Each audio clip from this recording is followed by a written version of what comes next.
we're gonna have a little video here. See that big old stack of hay? Used to be a lot bigger. And there's some round bales over there. Well, this circle that I'm getting this wheat straw off of had a bunch of oats planted on it. And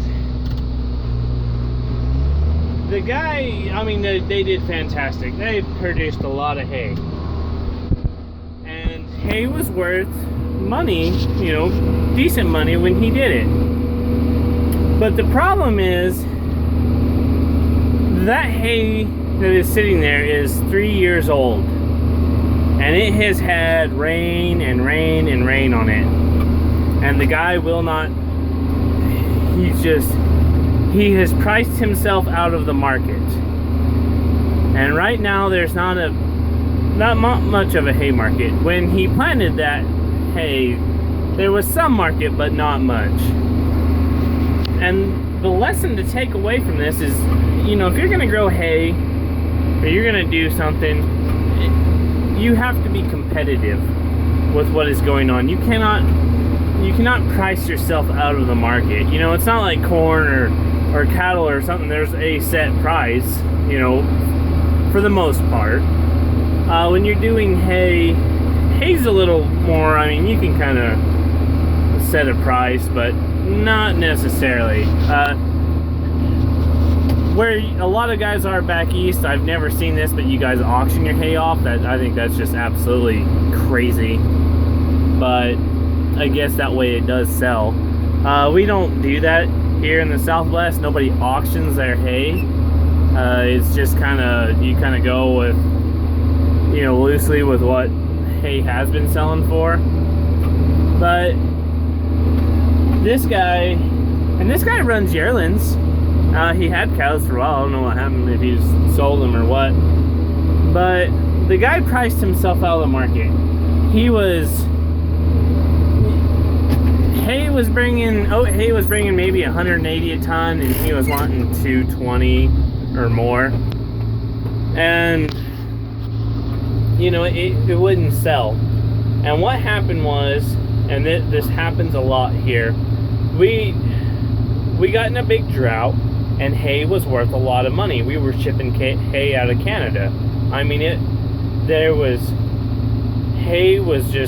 more valuable than gold when we got in a drought, because everyone was hoping it'd be a 1-year deal and we'd, you know, spend the money and get through the next year.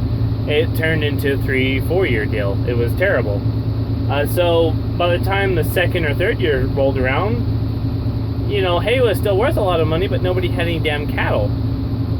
And all the old hay got used up, and by the second year, people started to plant hay. You know, third year, everyone started to plant hay. Well, what happened was, everyone planted hay. All these farmers planted hay, but there weren't any cattle to feed it to. Everyone had slaughtered all their damn cows already. Like, there just wasn't a market for it. And it started to rain. And so, you know, hay started to sit. And there was still hay moving. I mean, because when you ship hay to New Mexico out of Canada or southern Texas, yeah, there's a big hole.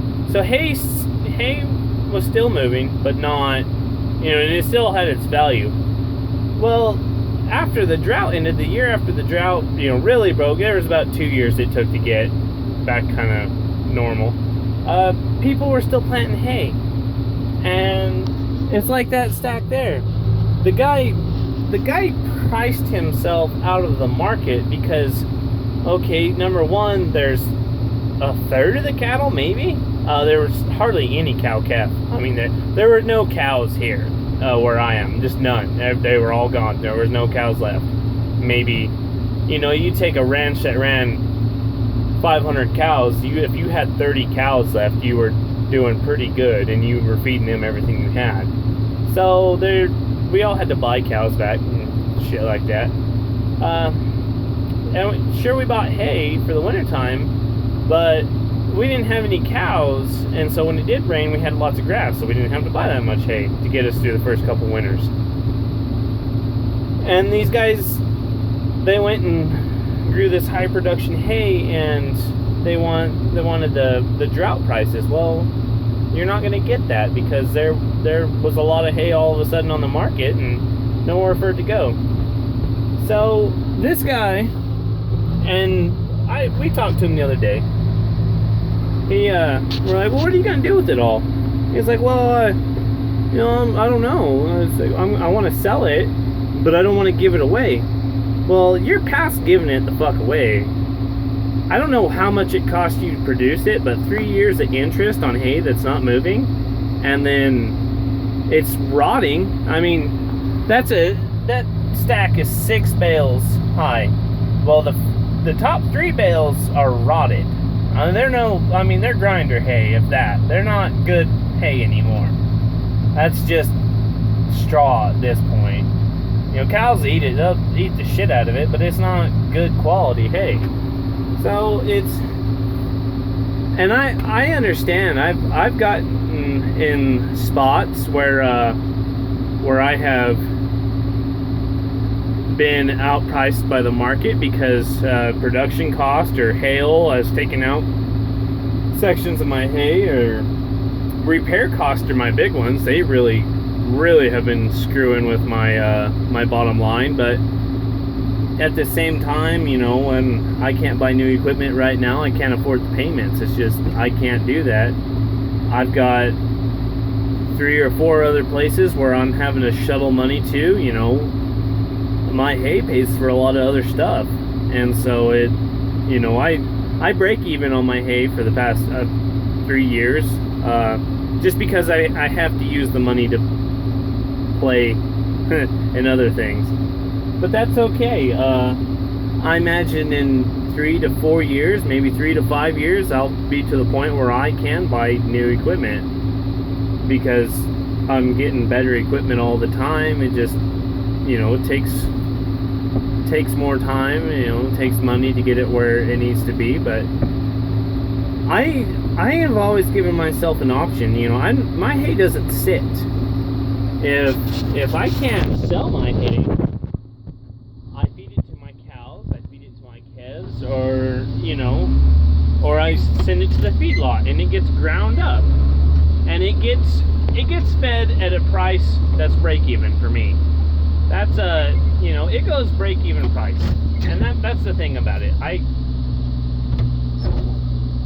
I don't know why this guy runs yearlings every year. He buys cattle and everything, puts them on wheat. Feed your own. He grows corn, everything, silage part of it, because corn ain't making any money.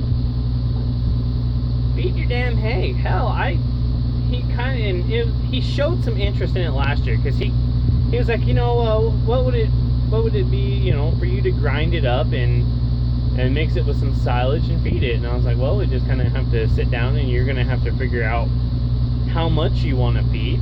I gave him an idea on what it would cost per bale to grind it, but you got to kind of have an idea what you really want to do when you go and ask somebody, so you can get a good answer. But yeah, it was amazing.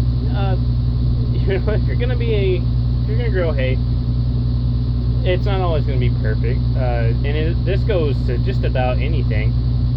You have to be careful not to price yourself out of the market, and with some things it's out of your control, but on stuff like this, well,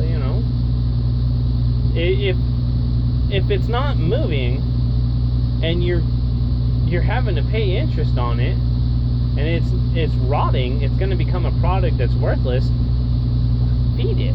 Buy some fucking cattle and feed it, and do that. You may not make money on the cattle. If you break even on the cattle, you still made all the money off your hay, because you still took the hay and you still fed it through the animal, and that's $60,000 worth of hay that you're trying to not have to make up for now with other crops.